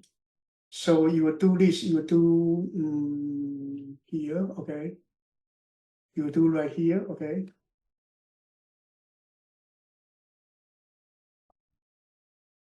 Version number 4. If a number is actually a prime number, so here you started x equals 2. Okay, you start to using the 2 to check. If it is a prime number, okay, then your prime number count will increase. Okay, no problem. That actually you will increase it, and then you will do if okay counter okay. It actually k modular by 20 equals 19. Okay, you do system.out.print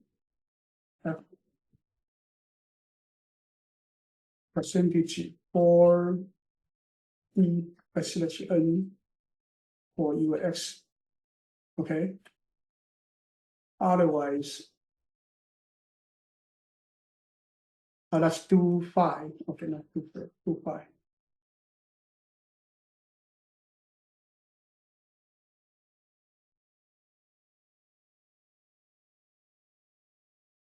Otherwise, you don't change that. Okay, you don't change that. You just print the number.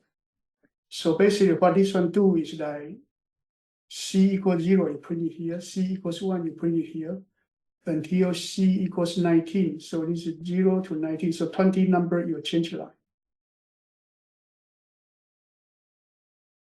Okay. So every time your x should increase, because your x starting from 2, and then you will check 3, and you will check 4, and you will check 5. Okay, so this one will print out the first 300 prime numbers. Now let's go back to check the prime number 4. Okay, this one let me do it in different way. Let's actually cut this one, put it outside, because we are going to share this one. So let's make it static. Okay. Now we need to write the is point number 4. So we work on the is point number 4.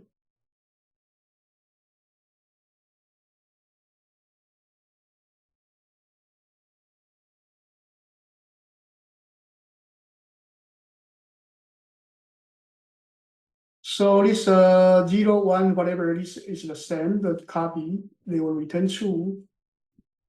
You don't need to worry about it, that actually is the same, they are true.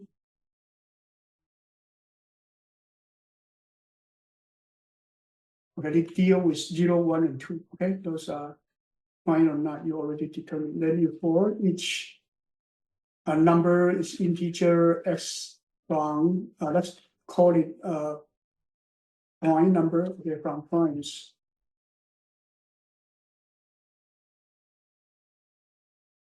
Okay, you do this. If n divided by p can be divisible, we will return false. Otherwise, you return true.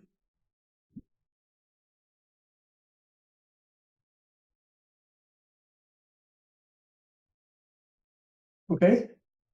So this one would check if it's a prime number. So right here, you print it, after you print it, your point will add that number in.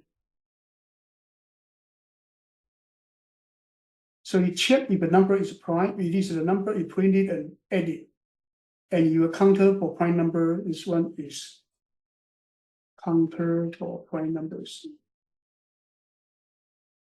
We want to print the first 300 prime numbers. This 2 is actually the numbers to test. Okay. That's it. That will give you the first 300 prime numbers using the algorithm for. Is that okay so far? We give you 4 different versions of the prime numbers. Number 1, check from 0 to n minus 1. Number 2, check up to n divided by 2. Number 3, check up to n squared. Number 4, check all prior prime numbers. All of these should work. Any questions so far?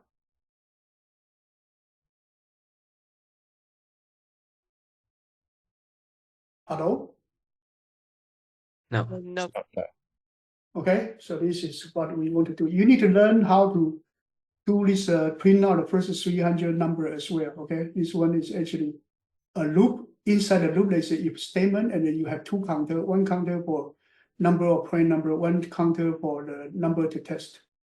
These 2 work independently. Okay, counter only increase when you are a prime number. X increase every loop. So that actually totally independent. Okay, but it worked well out fine right here. Okay, that's a prime number. Next one, we are going to go look at GCD. Sometimes it's called GCD, sometimes it's called GCF. Greatest common denominator, greatest common factor. So, Belinda, what does that mean? What is GCD? Greatest common denominator. Like the greatest number the numbers can both be divided by. So let's assume we have 24 and 32.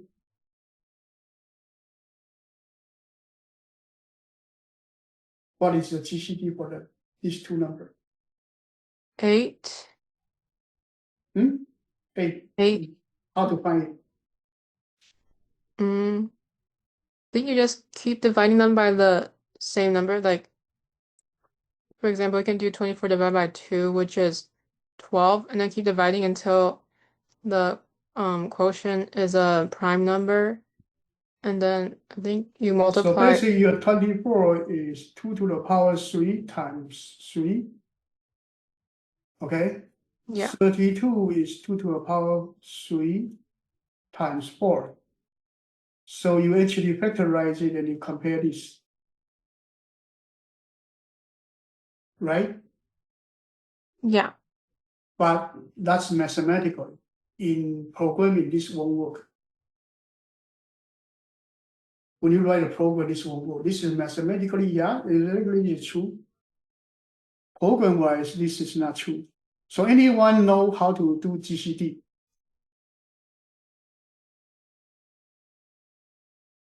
So basically, this one, when you have a M and N, M equals A times F, N equals B times F. When A and B are prime to each other,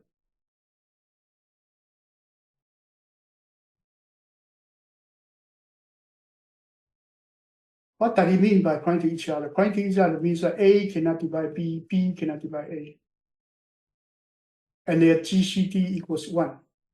And their GCD, their GCD equals 1. Then we call it prime to each other. So how can you find this F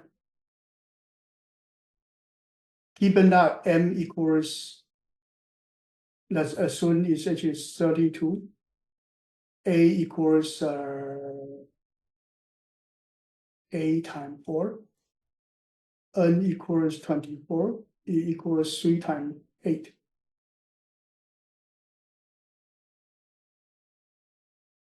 Then how can I find the GCD?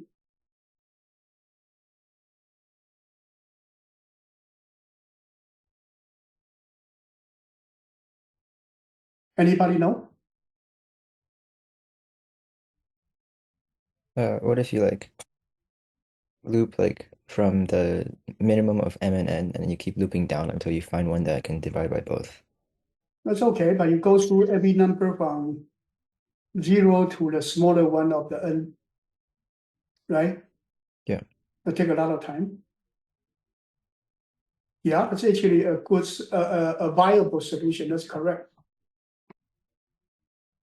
If you have no other answer, then you start it from 1, and then you do counting down to the smaller minimum of the m and n.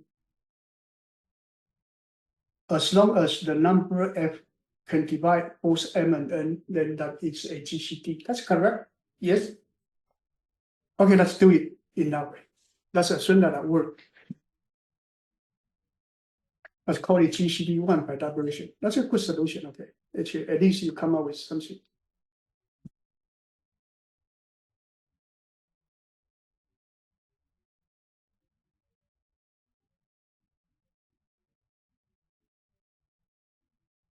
Let's call it GCD1. Okay, integer m and integer n. Okay. So let's do integer p equals mass means of the m and n. Okay. And then for integer I equals 0. I equal, let's start it from 2. Okay, don't start from 1. Because 1, you will divide everyone. Okay.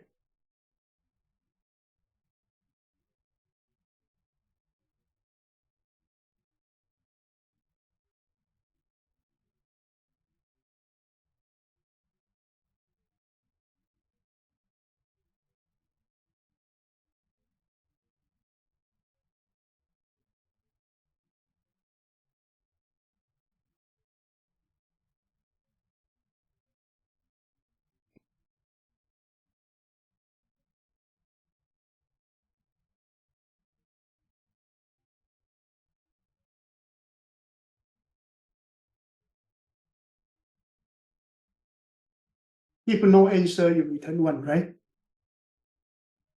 Is that okay?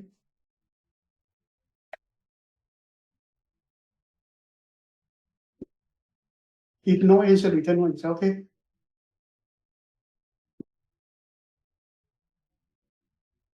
Yeah.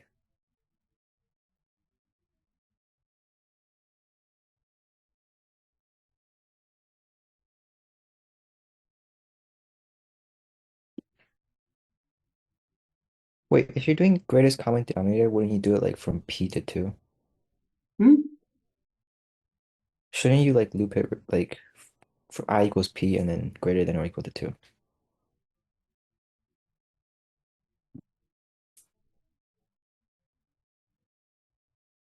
Should be this, not P. I'm sorry.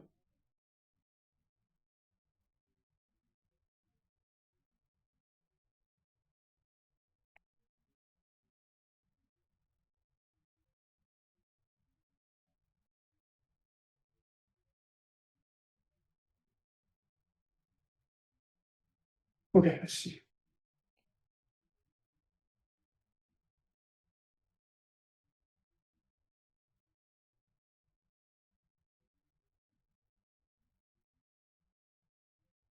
Oh, it should come from the bigger one, right? Yeah. I'm sorry. So it's actually from P.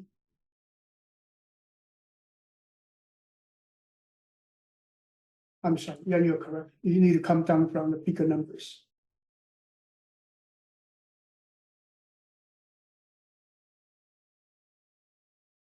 So it's downward counting, yes.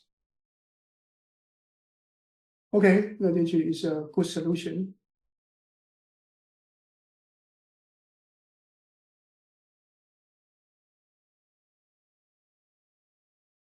There's another solution. Okay, let's actually look at the different solution. Successive deduction. Okay. So we do have m equals a times f, n equals b times f, m minus n equals a minus b times f. So what we say is that m is the multiple of f, n is the multiple of f, and then m minus n is also multiple of f. So when this one equals 0, then m will be the f. If n equals 0, then m will be equal to f. Then we can find the GCD. So let's do it this way, okay? Let's actually try to code it using this successive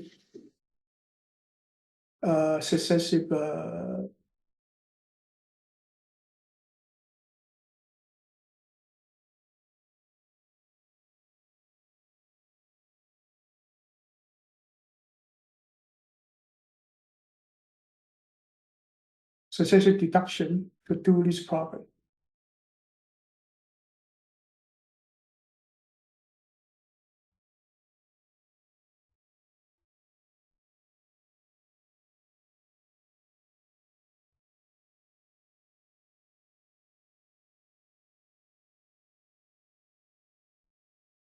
So you got the two number integer m and n, okay? So while m greater than 0 and n greater than 0. So when you get out of the loop, you accept one of the loop, one of them is 0, okay? Because you need to have a both greater than 0. When you get out, you will be one of them. So if n equals 0, you return m, otherwise you return n, right? Is that okay?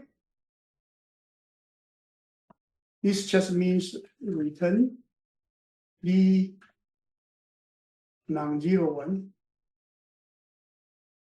Okay? Inside here, if m greater equals n, okay, then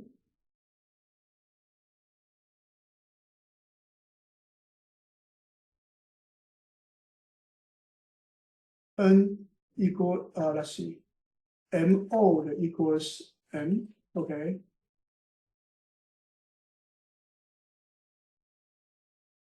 Okay, and then m equals n equals mo minus n.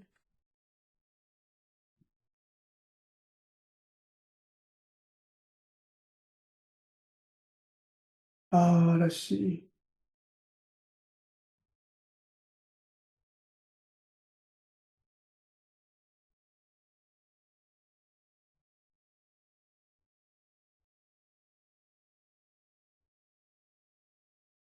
The bigger one deduct, okay.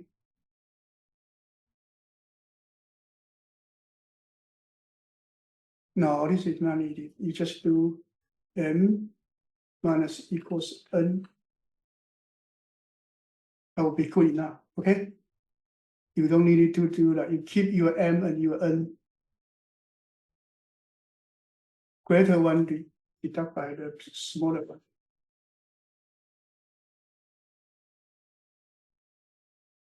That's it. Okay, this one will do.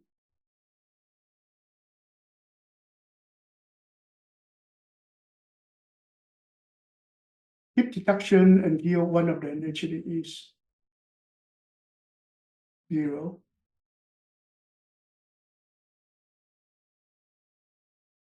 And you report the other one. Okay, that will solve the problem as well. Any question on this one? No. Successive division. So let's actually try to use some math right here. Okay, so you're starting with 32 versus 24. So the first time this one bigger, so this one is 8, this one is still 22, 34.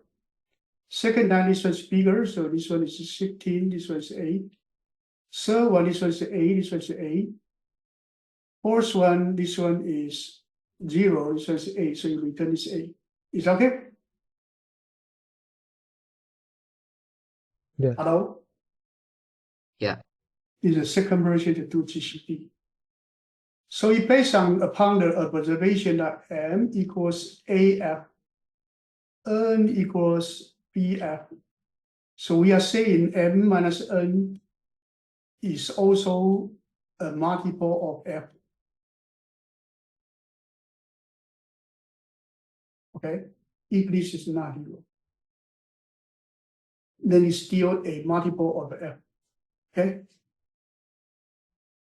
So until one of them is 0, then the M is the answer. So this is GCD2. Let's actually look at GCD3. Let's look at GCD2 result. I'm sorry, let's copy. I actually haven't checked it yet. Okay, sorry.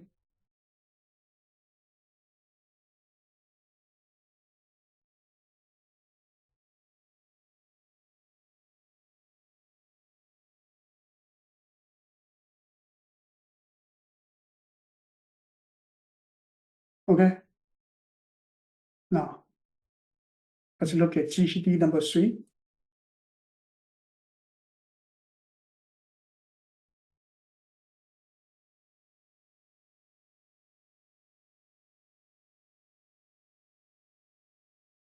GCD number 3.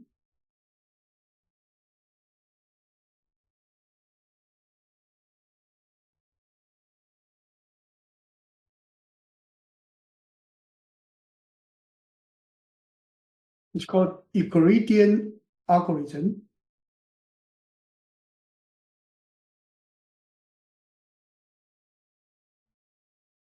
Okay, if you don't know, you have to study this Khan Academy, okay? To know what is Euclidean algorithm.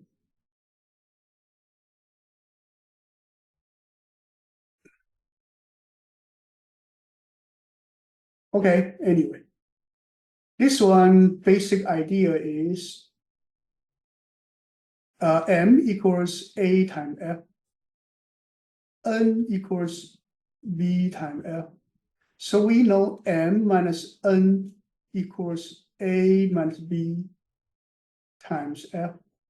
So how about you keep doing that, you will have M minus NQ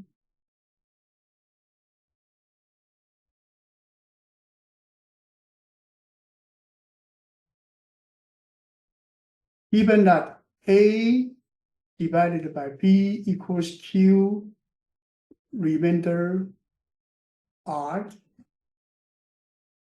So this one is remainder R. So you minus 1n, it will be still a multiple of F2n, still be multiple of F3n, will be still multiple F until you do NQn, that will still be multiple of F. Given the fact that the remainder times F. So the remainder of the two variable is the remainder of the two variable M divided by N. You got a remainder, is still the multiple of the F. That's what this one is based upon, okay? So here we will do while N greater than 0.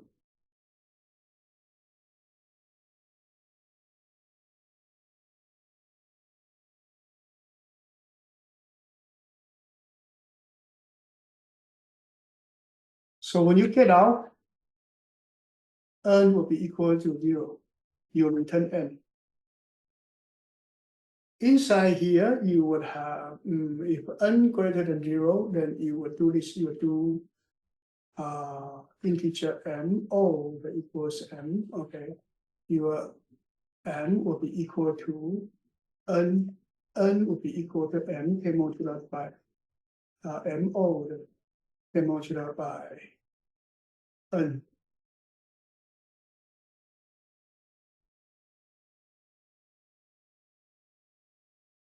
So you have a M, N, next time you calculate M and R, that's M modulo by N. Keep doing that, keep doing that, keep doing that. You will find a GCD.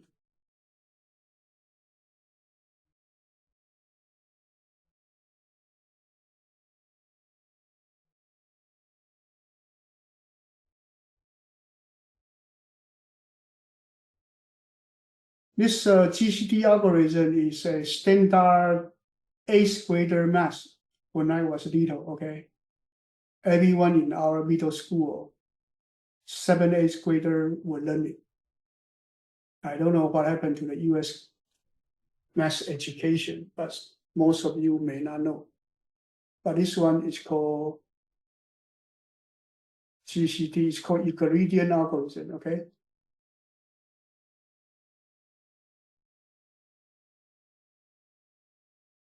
Euclidean algorithm.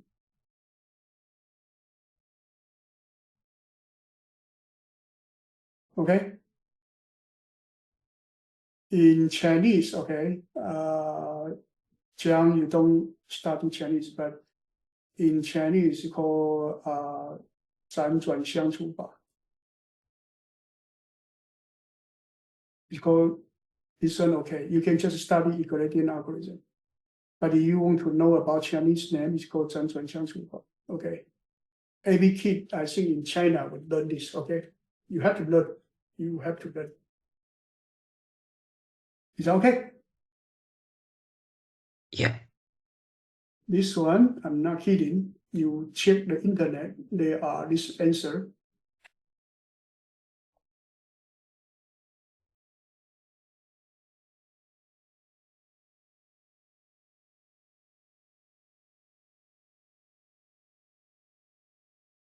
Okay. Euclidean algorithm, okay? They actually talk about a lot of video, okay? More than that, I need to create a video. You just find it, okay? You just find it. So you have to remember this, okay? So today we work on a lot of division, a lot of modular, you have to learn it. If you don't, then your math has some trouble, okay? These are supposed you need to know in middle school. Anyway, that's called GCD algorithm. Compounding where it's too easy, we are not covered, okay? So we still haven't covered this 2D loop yet. We will do it next week, okay? We run out of time, too late. Any question? No. No. If you want to work on a homework, you are welcome to work on a homework, okay? Okay, anyway, that's it for today, okay? Good night then. Next week, we will actually pick up this part, okay? Try to speed up. Okay, thank you. But today, we have a lot of material. I think a lot of them not easy at all. You need to try to understand them, okay? This GCD2, GCD3, GCD1, okay? They are using different way, but they all solve the same problem. You got to know. Prime number test 1, 2, 3, 4. They use different method, you also need to know, okay? We give you a lot of version for different algorithm. You need to remember every one of them, okay? You need to remember everyone and knowing why they would work, okay? Okay, let me know when you have question, okay? Good night then, bye-bye. Okay, thank you. Bye-bye, All right, thank you. bye-bye.